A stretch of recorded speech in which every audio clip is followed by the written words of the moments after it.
वो कहेंगे पत्रकार से दोस्ती है। ये दोस्ती हम नहीं छोड़ेंगे। ये हाथ मुझे नहीं लगता, पता नहीं ये मेरे कंधे पे हाथ किसका है, लेकिन इस हाथ से जब हम इसको छूते हैं, ये हाथ दिल के तारों को एकदम से तराने में बदल देता है। ये हाथ है हमारे सांसद करनाल के संजय भाटिया का, जिनका संगठन में अहम रोल रहता है। संगठन ने टिकट दिया, सांसद बना दिया जनता की सेवा के लिए। अब एक व्यक्ति कितनी सेवा करता है आज मैं आपको बताऊंगा। इनका जीवन, लोग कहते हैं एमसी का चुनाव नहीं जीत पाए थे, लेकिन जिस जनता ने जिस व्यक्ति को बनाना ही सांसद है तो उनको एमसी क्यों बनाएगा, ये बड़ा सवाल है। और जो कार्य प्रणाली है वो आपको बता देते हैं। 24 घंटे में बड़ी मुश्किल से 2 या 2.5 घंटे सो पाते हैं। संगठन पूरी तरह से विश्वास करता है संजय भाटिया पर, और संजय भाटिया संगठन के प्रति कितने समर्पित हैं ये आप भी जानते हैं और हम भी जानते हैं। और संजय जी से हम बात करना चाहते हैं क्योंकि हम उस मैदान में बैठे हैं जहां पर भगवान परशुराम महाकुंभ होने जा रहा है। कल यानी रविवार को सुबह 11 बजे हरियाणा के मुख्यमंत्री इस कुंभ में आएंगे, और 8 साल से इस कुंभ की तैयारियां चल रही थी। समाज को क्या मिलने वाला है, 36 बिरादरी को क्या मिलने वाला, सीधी बात करेंगे। भाटिया साहब, आपका अब तक टाइम से बहुत बहुत स्वागत है। धन्यवाद भाई साहब, बहुत बहुत। भाटिया साहब, पहला सवाल है, जिस तरह से आप संगठन को मजबूत करते हैं, उसके बाद सांसद बने हैं, जनता की आवाज़ को लोकसभा में उठाते हैं, अब कल महाकुंभ होने जा रहा है भगवान परशुराम का, उसमें भी काफ़ी डिमांड्स रखने वाले हैं, क्या कहना चाहेंगे? मैं पहले तो आप जो प्रस्तावना कर रहे थे, भूमिका कर रहे थे, थोड़ा सा मैं आपको रेक्टिफाई करना चाहूँगा। मैं सन 2000 में हरियाणा के अंदर जितने भी पार्षद बने थे उसमें रिकॉर्ड वोटों से मैक्सिमम परसेंटेज से पार्षद ही नहीं, मैं म्युनिसिपल काउंसिल पानीपत का चेयरमैन भी बना था। ये लोग ये बात कहलवाना चाहता था क्योंकि लोगों के दिमाग में बताना नहीं चाहता था, लोगों के दिमाग में कुछ गुस्सा, जो गुस्सा है ना, कहते हैं भूसा गुस्सा, वो बाहर निकल जाए, ये लोगों के दिमाग में। चलो कोई बात नहीं, कोई ऐसा जो कुछ लोग पता लगना चाहिए संजय भाटिया आखिर है क्या। नहीं, मैं उनका भी कहना सच है। मैं पहला चुनाव जब मैं केवल और केवल 22 साल का था, मैं तब चुनाव लड़ा था पार्षद का। मैं युवा मोर्चा का कार्यकर्ता, तो मेरे सामने जो चेयरमैन बने थे पानीपत के और कांग्रेस के बहुत सीनियर लीडर थे, उनसे मैं चुनाव हारा था। और उसी चुनाव के अंदर मेरे ऊपर क्रिमिनल केस भी बनाया गया पॉलिटिकल प्रेशर के कारण। और जो उस वक्त बैलेट की मोहर लगती थी और बैलेट की पूरी कॉपी छपी हुई, चुनाव खत्म होने के बाद भी वो मिसिंग की रिपोर्ट करा के वो मेरे सामने वाले कैंडिडेट की मोहर लगी हुई कॉपी वो पाई गई थी, जिसका कोर्ट के अंदर सिविल कोर्ट में केस भी चला था, जिसको मैंने ही विड्रा किया था लास्ट में। मैंने कहा यार चुनाव लड़के ही जीतेंगे, अभी जो कुछ हो गया सो हो गया, मैंने उस बात की परवाह नहीं करी। तो ऐसा कुछ नहीं है, जो लोग कहते होंगे वो भी सही कहते होंगे। और चुनाव हारना या जीतना मैं समझता हूँ ये गहना है। कई बार आप चुनाव जीतकर उतना कुछ नहीं सीखते जितना आप हार कर सीखते हो, और मैंने अपने जीवन में बहुत कुछ सीखा है। और मुझे लोगों का इतना प्यार मिला है, मैंने सपने में भी कल्पना नहीं की थी। ये लोग नहीं, मैं स्वयं कहता हूँ, जब मैं राजनीतिक क्षेत्र की शुरुआत की थी, मुझे सपने में भी कल्पना नहीं थी कि मैं पार्षद बनूंगा, और लोगों ने मुझे मेंबर ऑफ पार्लियामेंट बना दिया। ये सब परमात्मा की कृपा और समाज की कृपा है, उसका मैं शुक्रिया अदा करता हूँ। आपकी जिस तरह से निष्ठा है, मुझे लगता है निष्ठा का भी बहुत बड़ा योगदान है। रहना चाहिए, निष्ठा रहना चाहिए। और मैं कहता हूँ सभी राजनीतिक दल, कोई भी किसी आइडियोलॉजी किसी की भी गलत नहीं होती, लेकिन उसको इम्प्लीमेंट करने वाले लोग कई बार गलत हो जाते हैं। जब कभी कांग्रेस पार्टी बनी होगी, कभी उन्होंने ये थोड़ी कहा होगा कि गांधी परिवार का पीढ़ी दर पीढ़ी उन्हीं को ही लीडर बना के आप कांग्रेस पार्टी। कांग्रेस तो एक मंच था, हर विचारधारा को एक प्लेटफॉर्म था, उसमें गर्म विचारधारा के लोग भी थे, नरम विचारधारा के भी लोग थे। तो वो देश को आज़ाद कराने का एक मंच बना था। उनके नाम पर ही कुछ लोगों ने पार्टी बनाकर, और जिस तरह से आप समझते हैं इंदिरा गांधी जी जैसे फिरोज गांधी जी को कैसे महात्मा गांधी जी ने अपना नाम दिया, वो सारी हिस्ट्री में मैं जाना नहीं चाहता। लेकिन कांग्रेस परिवारवाद से बाहर नहीं निकल के आई। मैं ये नहीं कहता कांग्रेस की आइडियोलॉजी गलत रही होगी, लेकिन उसको जो बाद में उसको चलाने वाले लोग थे, उन्होंने केवल पार्टी को अपने तक सीमित कर दिया। और उसी तरह से भारतीय जनता पार्टी के बारे में एक बात दुनिया के लोग ही नहीं, पूरी दुनिया के लोग, हिंदुस्तान के लोग ही नहीं, पूरी दुनिया के लोग ये मानते हैं कि भारतीय जनता पार्टी एक देशभक्तों का समूह है, जो किसी भी कीमत में कम से कम अपने अंदर, हमारे अंदर भी 100 कमियां होंगी, लेकिन कम से कम देश के मामले में कभी समझौता नहीं करेंगे, देश को कमजोर नहीं होने देंगे। जैसे पहले की सरकारों ने किया, ऐसा मोदी जी ने आकर हिंदुस्तान के बारे में वो मिथ दूर कर दिया। आज हिंदुस्तान दुनिया के सबसे ताकतवर देशों में अपना नाम रखता है। भाटिया साहब, इस महाकुंभ को लेकर पूरे हरियाणा के अंदर उत्साह है, लेकिन एक व्यक्ति है जो कल उसने अपना नाम खुद बताया, आधा रंडवा है वो, उसने नवीन जैन की बात कर रहा हूँ, उसको बड़ा दर्द है।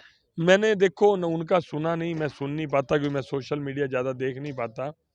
और मैं तो अपने मेरी मोबाइल में फेसबुक का मेरा खुद का ही अकाउंट नहीं है, मैं देखता नहीं। मैं अब नवीन जैन जी का आपने भी बताया, एक दो पत्रकारों ने पहले भी बताया, मैंने उनको सुना नहीं। अगर इस तरह का शब्द उन्होंने अपने लिए बोला, मुझे कोई कह रहा था वो दूसरों को भी गाली देते हैं, हाँ हाँ, देते हैं। तो मैं कहता हूँ कम से कम भगवान परशुराम जी उनको जरूर सद्बुद्धि देंगे। किसी की व्यक्ति के लिए भी, किसी भी समाज के लिए मैं समझता हूँ असभ्य शब्द बोलना कभी भी सभ्य समाज उसको एक्सेप्ट नहीं करता। मैं कहता हूँ वो राजनीति में आगे बढ़ें, अपनी पॉपुलैरिटी करें, लेकिन पॉजिटिव सोच के साथ आगे बढ़ेंगे तो पूरा समाज, पूरी दुनिया उनके साथ लगेगी। अगर इस तरह से किसी को गाली गलौज करना, उल्टा बोलना, मैं समझता हूँ ठीक खुद नहीं को है। भी आधा रंडवा बोलना। मैंने सुना नहीं उनको, आप कह रहे हैं तो मैं वो भी मान लेता हाँ, हूँ। मेरे साथ ही मैं थे तो कल वो। अच्छा आपके हाँ, साथ है, मेरे साथ ही मैं तो थे, अपने उस चर्चा भाई, में। मैं कभी उनसे मिला नहीं। जब कभी मेरे को मिलने का मौका मिलेगा तो मैं उस भाई को जरूर समझाऊंगा, कभी अपने प्रति, कभी दूसरे के प्रति, कभी भी किसी समाज के प्रति। अनेक बातें मेरे को मीडिया के लोग पूछते हैं कि वो ऐसे ऐसे शब्द बोल देते हैं, उनको नहीं बोलना चाहिए। भाटिया साहब, जो महाकुंभ होने जा रहा है, इसकी तैयारियां लगभग पूरी हो चुकी हैं। कल क्या रहने वाला है, क्या मिलने वाला है समाज को? क्योंकि मुख्यमंत्री जी की सोच है कि मैं समझता हूँ मिलने और ना मिलने वाली बात की, और मैं समझता हूँ जो मिलने वाला है, मैंने तो बाबा साहब अम्बेडकर जी की एक बात है कि जो कौम अपने इतिहास को याद रखती है वही कौम इतिहास भी बनाती है। हमारी कौम के अंदर, हमारे देश के अंदर इतने महापुरुष हुए हैं, इतने भगवान हुए, इतने देवता हुए हैं। उन्होंने जीवन अपना जिस तरह से जिया, उन्होंने जो जो वाणी और वचन कहे, अगर उन वचनों में से एक शब्द का भी हम अपने जीवन में उतार लें, मैं समझता हूँ पूरा जीवन ही सफल है। इस कार्यक्रम को लेकर जनता से क्या अपील करेंगे आप? मैं समझता हूँ कि एक ये कार्यक्रम भाईचारे की मिसाल बनने जा रहा है। भगवान परशुराम जी हम सबके भगवान थे। मैं सभी छत्तीस बिरादरी से प्रार्थना करूँगा कि हम सब मिलकर इसको एक उत्सव के रूप में मनाएं। जो उत्सव का क्या रूप रहने वाला है? मैं समझता हूँ सब लोग आएंगे, हमारे जो समाज के अग्रणी लोग हैं अपनी बात रखेंगे। मुख्यमंत्री जी जो स्वयं में एक संत हैं, वो भी अपनी बात रखेंगे। एक समूह होगा, एक इकट्ठ होगा, और जो इकट्ठ के अंदर जो भी वाणी निकलती है वो सीधी परमात्मा तक पहुंचती है। मैं समझता हूँ जो समाज की आवाज़ होगी एक ताकत बन के उभरेगी। कितने लोग आने की संभावना मैं है? समझता हूँ बहुत बड़ी व्यवस्था इन्होंने करी है। अभी जो मैं लिस्ट भी देख रहा था सुनील जी के हाथ में थी, लगभग वाहन भी बड़ी मुश्किल से मिल पा रहे हैं क्योंकि ये शादी ब्याह का भी सीजन है। स्कूलों की बसें बड़ी मुश्किल से प्रयास करके, रिक्वेस्ट करके ली जा रही है। तो मुझे लगता है कि 1200-1500 व्हीकल की तो उन्होंने डिटेल बनाई रखी है, और यहाँ के आसपास के लोग हैं जो बिना व्हीकल के भी यहाँ पर लोग आएंगे। मैं समझता हूँ कि जो ये पंडाल है, यहाँ पर जितनी व्यवस्था उन्होंने की है पूरी अच्छे से उपयोग में आएगी। भाटिया जी, आप करनाल के सांसद भी हैं और करनाल की बात आपने हमेशा उठाई है संसद में। टोल टैक्स का मामला रह जाता है, क्या लगता है कब तक हटने वाले हैं? नहीं, क्या टोल उसमें टैक्स मुझे नहीं लगता। देखो, टोल जब भी कभी रोड बनती है या फ्लाईओवर बनते हैं, जो एमओयू होते हैं वो उस समय की सरकारें करती हैं। जैसे हमारे पानीपत का टोल लगा तो फ्लाईओवर का उसका यूपीए की सरकार थी, उन्होंने पानीपत क्रॉसिंग का जो फ्लाईओवर बनाया उस जगह मैंने काफ़ी प्रयास किया कि इस पानीपत का जो टोल है, पानीपत के लोगों को तो कोई उपयोग में नहीं है, वो तो जी, फ्लाईओवर पे चढ़ते नहीं है, जी। लेकिन उनसे भी उपयोग में। तो बार बार यही कहा गया, एलएनटी वालों ने वो बनाया, वो कहता है हमारा तो उस समय में एमओयू, उस समय की यूपीए सरकार थी, पता नहीं कैसे उन्होंने सोच के किया।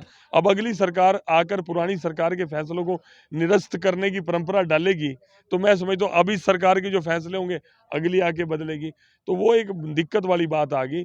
अदरवाइज मैंने पार्लियामेंट में ये मुद्दा उठाया, बस्ताड़ा का टोल भी हमें लग रहा है पीछे, पानीपत का लग रहा है, पानी सुमालपा फिर वाला गन्नौर वाला लग गन्नौर रहा है वाला भी हमारे लग को। रहा है। तो 60 किलोमीटर में तो दूसरा टोल होना नहीं चाहिए। तो उन्होंने बस्ताड़ा और गन्नौर वाला उसको 60 किलोमीटर में पूरा कर दिया, और ये जो फ्लाईओवर वाला वो कहता है ये अलग टोल है। तो हमारे सामने इस तरह की दिक्कत आई है। भाटिया जी, बात करें और क्या, आप सांसद हैं, क्या सोचते हैं करनाल और मैं पानीपत समझता का? हूँ हमारे लिए करनाल के अंदर एक जो कनेक्टिविटी है, ट्रांसपोर्टेशन है। मैं जी। जब सांसद बना मेरे सामने प्रायोरिटी थी, 1.5 साल से हमारा नेशनल हाईवे का काम बंद पड़ा था। पुराने कंट्रैक्टर थे, उनके जी, साथ डिस्प्यूट था, क्या था। मैंने उस बात को पार्लियामेंट में, हालांकि उस बात के ऊपर माननीय मंत्री जी गडकरी जी, जो मैं समझता हूँ कि एग्जाम्पल है पूरी दुनिया के अंदर, जितनी रोड कनेक्टिविटी नेशनल हाईवे उन्होंने बनाए हैं। मेरा पार्लियामेंट के अंदर ही तलखी वाली तरीके से बात होगी, तो मेरे को स्पीकर साहब ने बाद में बुलाकर समझाया भी सही। अभी तो आप सत्ता पक्ष के हैं, विपक्ष के भी इतनी तलखी नहीं करते, क्योंकि मुझे लग रहा था कि 1.5-2 साल से हाईवे बंद पड़ा है, कोई दुर्घटना बड़ी ना हो जाए। उसको करने की जिम्मेवारी हमारी है, लोगों ने हमें चुन के भेजा है। तो मैं गडकरी जी का धन्यवाद करता हूँ, उन्होंने उस सारी बात को पॉजिटिव वे में लिया। मेरी नाराजगी को भी उन्होंने पॉजिटिव वे में लिया, बुलाकर तुरंत अपने ऑफिस के अंदर आकर जो पुराने कंट्रैक्टर थे उनको भी बोला। मैंने भी पुराने कंट्रैक्टर से बात की, मैं कहा जब आप काम नहीं कर रहे, आपका प्रॉब्लम है, तो उन्होंने उसको नया कंट्रैक्ट देते तो उसमें साल 1.5 साल का प्रोसेस लगता। तो उसी कंट्रैक्ट को नए कंट्रैक्टर को देकर हमारा काम बड़ी स्पीड में चला, एक बहुत बड़ा रहा। एक हमारा रैपिड रेलवे वाला प्रोजेक्ट है, और मुझे उम्मीद है कि वो भी हमारे इसी टेन्योर के अंदर वो पूरा हो जाएगा। एक करनाल यमुनानगर रेलवे लाइन का मामला है, वो भी शुरू हो जाएगा। और दूसरा पानीपत मेरठ का मामला काफ़ी टाइम से अटका हुआ है, उसके लिए भी मैंने अप्रूवल कराई है बजट की। उसमें क्या है कि वहाँ पानीपत से दिक्कत नहीं है, लेकिन मेरठ पहुँचने में 2 रास्तों का उसके अंदर प्रोविज़न आया हुआ है। वहाँ के दोनों सांसद हमारे सत्यपाल जी भी हैं, संजीव बालियान जी भी हैं। हर कोई चाहता है कि वो लाइन हमारे यहाँ से क्रॉस करे, उसमें दिक्कत आ रही है। वो भी हमारी मीटिंग रेलवे मंत्री जी ने कराकर उसका भी सॉल्यूशन करा दिया है। वो काम भी जल्दी शुरू हो जाएगा। एक डीपीआर हमारी बहुत टाइम से बंद थी, जी। जो यमुना की बेल्ट है, यमुना की बैंक है जो, हाँ जी, हाँ जी। ये क्योंकि जीटी रोड पर बड़ा ट्रैफिक का प्रेशर है, तो मैंने कहा कि जो ये बंदा, हमारे बंदा बोलते हैं, तो ये बंदा है तो यमुना के नज़दीक हमें मिट्टी की भरत भी नहीं करनी पड़ेगी, और आप सारा का सारा इसको एक अल्टरनेटिव दिल्ली से लेकर हिमाचल तक एक हाईवे हमारा और तैयार 6 हो वे जाए। हाईवे तैयार हो हाँ, जाएगा। उसमें पहले सबने उसकी फिजिबल रिपोर्ट नेगेटिव कर रखी थी। जब मैंने गडकरी जी से बात की, तो गडकरी जी ने कहा कि नहीं, मैं नहीं मानता कि आपकी ये रिपोर्ट गलत है। अधिकारियों को बोला, उन्होंने मेरे को कहा कि नहीं, डीपीआर तैयार करें। आई होप सो कि अगर उसके ऊपर काम हम उसके ऊपर पॉजिटिव वे में लेके जा सकें। ऐसे बहुत चीज़ें हैं हमारे, कल्पना चावला यहाँ मेडिकल हॉस्पिटल है, कॉलेज है, और आज मुख्यमंत्री ने तो एक बहुत बड़ी बात करी, कोई ऐसा ज़िला मैं नहीं छोड़ूंगा जहाँ पर मेडिकल कॉलेज ना बने। इस तरीके से मैं चाहता हूँ कि ओवरऑल समग्र विकास उन्होंने पूरे हरियाणा का किया है, और हम भाग्यशाली हैं, मुख्यमंत्री तो अपने करनाल के ही हैं। तो करनाल पानीपत के लिए मैं समझता हूँ जितनी प्रयास मैं करता हूँ, उससे ज़्यादा माननीय मुख्यमंत्री जी भी करते हैं अपने लेवल पर। बिल्कुल दोस्तों, बिल्कुल ये बात सही है। मेरे 2 सवाल और रह गए, छोटे-छोटे से हैं। छोटे-छोटे से हैं लेकिन काम बहुत बड़े हैं, जनता का बड़ा फ़ायदा मिलने वाला है। भाटिया साहब, करनाल में एयरपोर्ट की बात चल रही थी। पहला सवाल तो ये है कि एयरपोर्ट का स्टेटस क्या रहने वाला है? एयरपोर्ट का देखिए, जब मैं आया तब भी मेरे सामने ये सवाल आया, मैंने उसके लिए सारा पता किया, तो मुझे पता चला कि एयरपोर्ट के लिए जितना बड़ा लंबा रनवे चाहिए, जितनी ज़मीन चाहिए, उतनी ज़मीन यहाँ पर अवेलेबिलिटी नहीं है। इसलिए ये यहाँ जो करनाल वाला था एयरपोर्ट, वैसे का वैसे रहा। फिर हरियाणा में और जगह डेवलप करना था, तो वो हिसार के अंदर डेवलप हुआ। तो क्या लगता है आगे कुछ नहीं, संभावनाएँ अगर कुछ किसी जगह तरह की? जगह की अवेलेबिलिटी नहीं होगी, तो बिना जगह के तो एयरपोर्ट बनना संभव नहीं है, उसकी एक्सपेंशन नहीं हो सकती, वो संभव नहीं है। मेन बात तो लैंड के ऊपर करती है। अब आसपास के लोग लैंड देने को इच्छुक हैं। अभी कोई ऐसा टाइम भी नहीं रहा कि आप ज़मीन को एक्वायर कर सकते हैं, उसमें बड़ी दिक्कत आती है। अभी तो ई पोर्टल सरकार ने बनाया है। अगर जगह की अवेलेबिलिटी होती है, तो मैं दोबारा इस केस को परस्यू कर सकता हूँ। दोबारा ये केस जा सकता है। मेरा आखिरी सवाल है आपसे, भाटिया साहब, कैंसर के जो मरीज़ हैं, उनकी संख्या बढ़ती जा रही है। आपको लगता है करनाल और पानीपत के बीच में या करनाल में मेडिकल कॉलेज है, वहीं एक कैंसर का यूनिट होना चाहिए? कैंसर हॉस्पिटल एक हमारे वैसे पानीपत में मेरे मित्र हैं डॉक्टर, उन्होंने बनाया है, लेकिन प्राइवेट में और सरकारी में देखो बड़ा फ़र्क रहता है। लोगों गरीब आदमी को जो इलाज कराना है, और आज जैसे चिरायु हरियाणा के नाम से मेरे एक खुद पट्टी कल्याणा के एक अपने साथी थे, उनका एक बच्चे को कैंसर हो गया। आज आयुष्मान कार्ड जो बना, आज जो चिरायु हरियाणा के नाम से मुख्यमंत्री ने कार्ड वितरित करा है, उससे उसका इलाज अच्छे तरीके से हो रहा है, नहीं तो उस गरीब आदमी के लिए संभव नहीं था।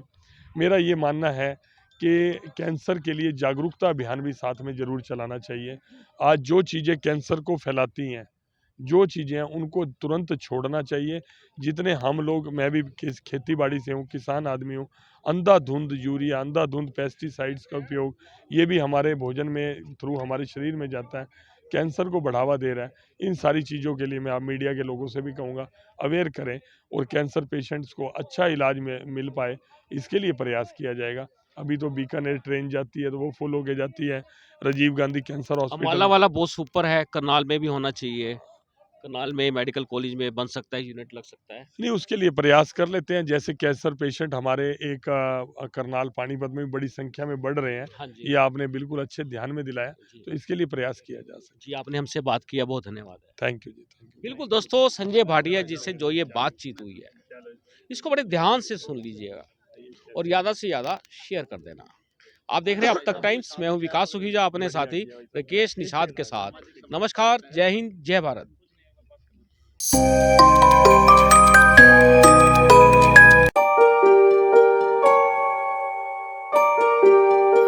This is important for you and your loved ones. Choose a policy today from Star Health Insurance.